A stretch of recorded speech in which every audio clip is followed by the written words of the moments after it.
Wooden craft, wooden recycling. I want to tell you about a beautiful story about it. About recycling, about wooden craft, old woodcraft, a second life, second chance. There was once a pile of old wooden pieces lying quietly in the corner of a workshop. Nobody paid attention to them anymore. The wood was scratched, faded, and covered with the marks of time. Some pieces were broken, some were uneven, and some had lost their shine completely. Every time the workshop was cleaned, those wooden scraps were simply moved from one place to another place.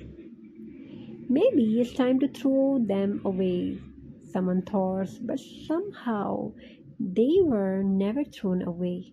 One quiet afternoon, while walking through the workshop, those old wooden pieces were noticed again.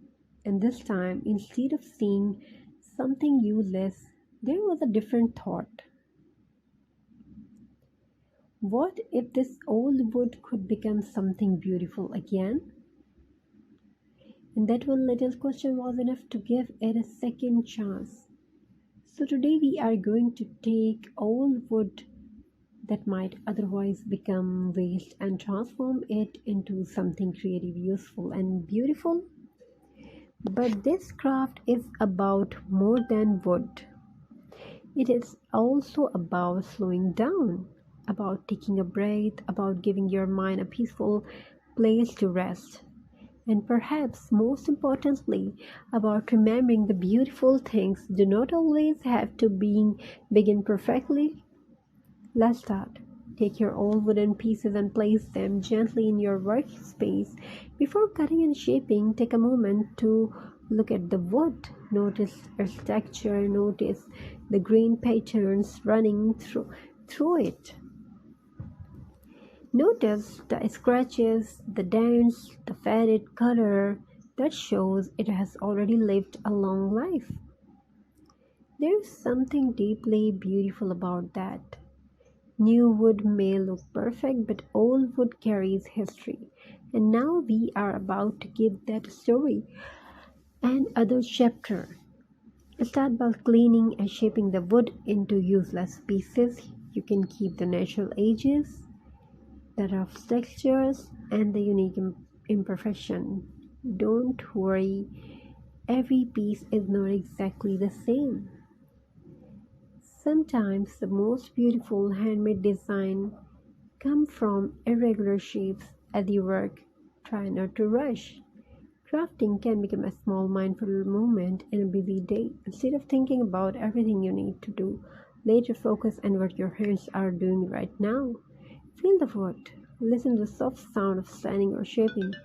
Look at the form you are slowly creating. Pay attention to each small steps, the simple attention to the present moment. The reason many people find creative activities calming whenever attention is focused on a simple task. We can give ourselves a break from constantly jumping between different thoughts. It doesn't mean every worry disappears. It simply gives the mind a quieter moment, and sometimes a quiet moment is exactly what we need. Now let's begin arranging our wooden pieces.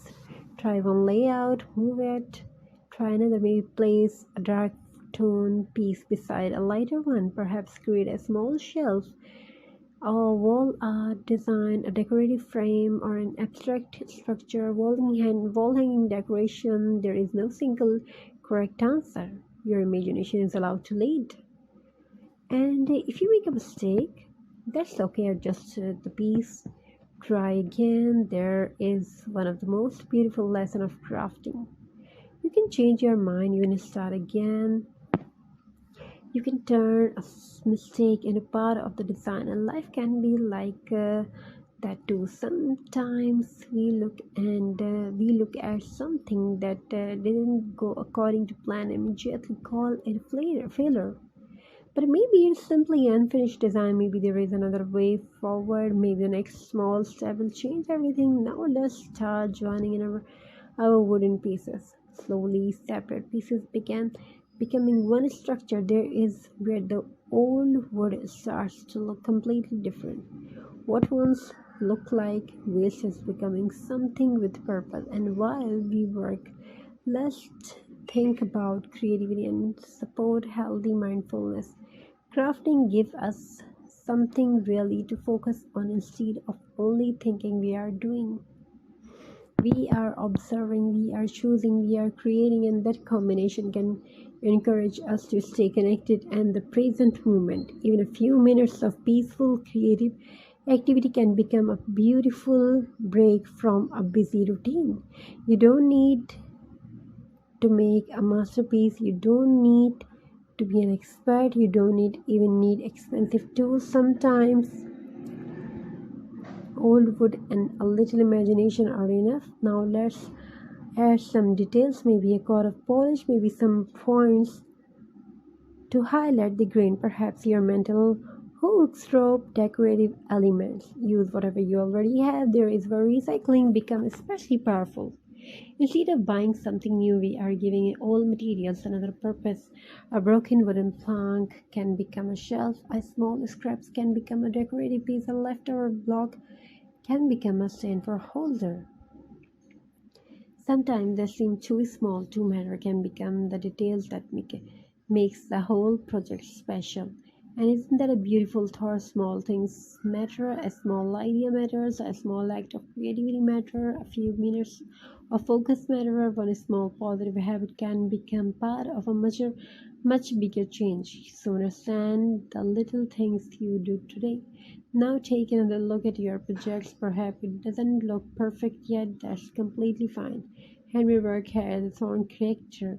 Let any imperfections make it your own. There is something very peaceful about creating without demanding perfection from yourself. You can simply enjoy the process. This is another healthy side of mindful crafting. It can encourage patience and can give you an opportunity to focus on the process rather than only waiting to be final results. You don't have to finish immediately. You can enjoy step by step. You cut, you can polish, one adjustment, one small improvement, and slowly the project grows. Now imagine that old was sitting forgotten in the corner. It was waiting for someone to see its potential, and perhaps that is why little wooden projects can feel like more than recycling. It's a story about second chance. The wood was not useless, it simply needed a new purpose. And sometimes people need that reminder too. A difficult day does not mean every day will be difficult. A mistake does not mean you cannot learn. A slowly beginning does not mean you won't make progress.